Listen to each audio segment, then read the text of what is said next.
guys, how's it going? So today I'm planting up a couple of containers with fall color, and I'm super excited because I usually don't get my hands on plants like this earlier on in the season. And the cool thing about all of these is they all can take a little bit of a light frost. Like, you really want to consider when you're planting containers this time of year and you want to enjoy them through the fall months, you need to put things in that can take a little bit of cold as our nighttime temperatures start to drop. So it's really tempting to want to put in like coleus and sweet potato vine into fall containers because they have such beautiful colors, and most often, you know, you can find them in like fall tones, reds and oranges and things like that, but they can't take very much cold and they start looking bad really quickly when the temperatures drop.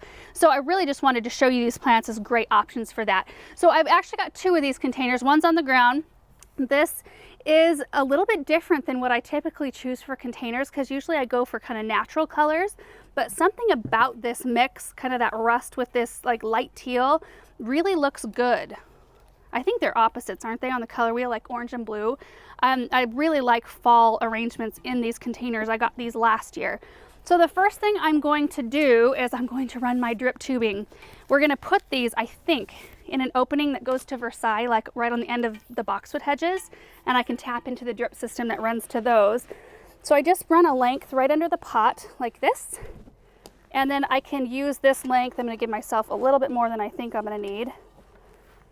We'll use this to tap into our 1/2-inch drip tubing that runs in that flower bed, and then I'm just going to cut it here if I can get these open. There we go. And that's also a little bit more than I need. But when I'm all done planting, I'll make a cut and probably put 2 half-gallon-per-hour emitters in this container. So now I need to do soil, which I've got down here. Okay.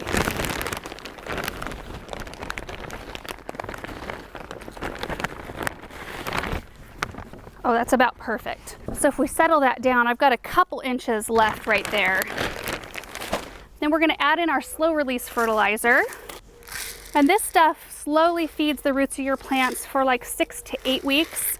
It's activated by heat, so it should start feeding right away because we're nice and warm out right now. And all these plants do really well in full sun, a lot of heat. Most of them are drought tolerant, like I think these 3 front ones are more drought tolerant, and none of them need to be deadheaded.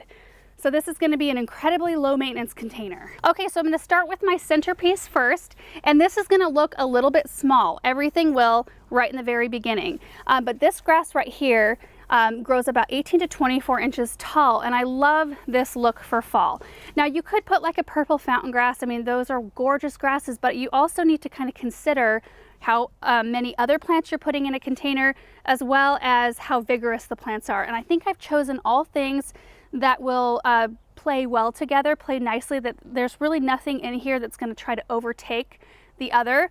Like if I were to put a Supertunia Vista in here, I would need one plant right in the center. Same with a purple fountain grass. It would be a little bit too big for these to all really shine and grow wonderfully in this narrow of a container. So I do think I'm going to put this toffee twist right in the center here.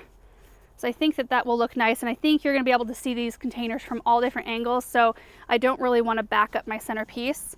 And then I'm just going to use these gorgeous plants. Look at this. This is called a Flambe Yellow. It's a type of straw flower. Love the icy blue foliage as well as the really unique blooms. These make an excellent filler in a floral arrangement. And they grow about like 8 to 14 inches tall, and they don't get super wide, so I think it's perfect for this container. So I'm going to bounce this one.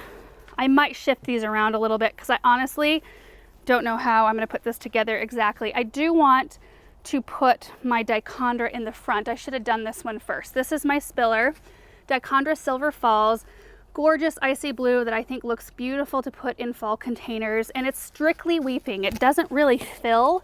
Like when I put it in right here, it's not going to fill up like this. It's just going to go over the side, and they usually get quite good size.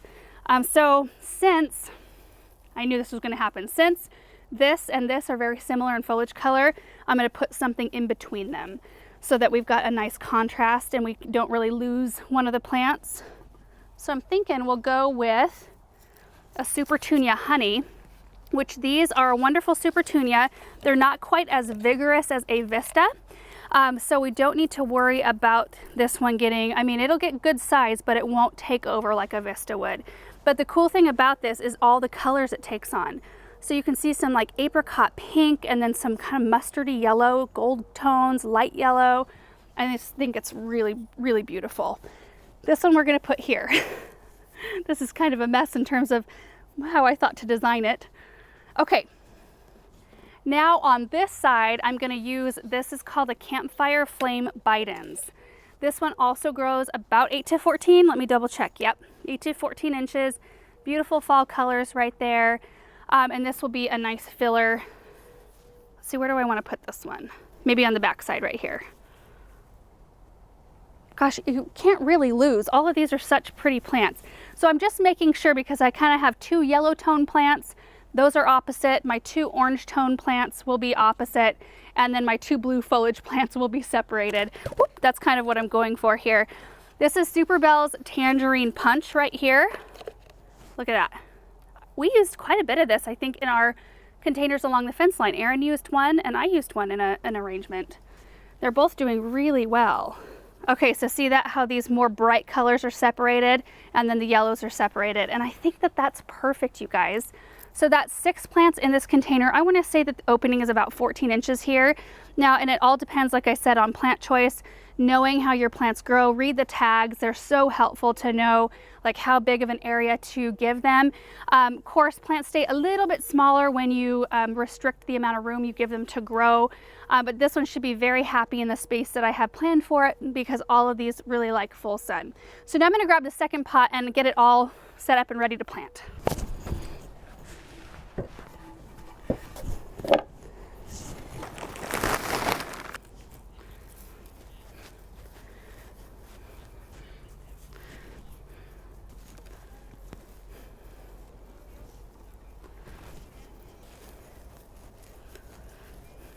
I really love these. It always makes me so happy to start planting anything that hints toward fall and a little bit of cooler temperatures, and the fact that I get to watch these grow on through the rest of the summer, and they will be absolutely glorious by the time fall rolls around and I want to put some pumpkins next to them. They'll be like fully grown.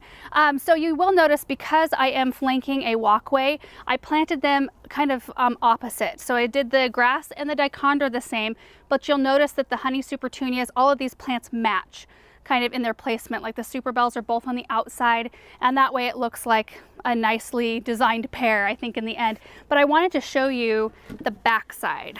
It doesn't really have a backside, but as I was planting, I thought, oh my goodness, it looks so pretty from this side where you can see all of the color. I mean, it's just, these plants are just beautiful. So now I want to take them over to the area where I want to put them to see how they look. All right, so this is where I think I want to put the containers because as you can see, I don't really have anything going on right here, which means I think that these pavers come out further. So I'm going to probably remove a couple of these and reshape it so it matches.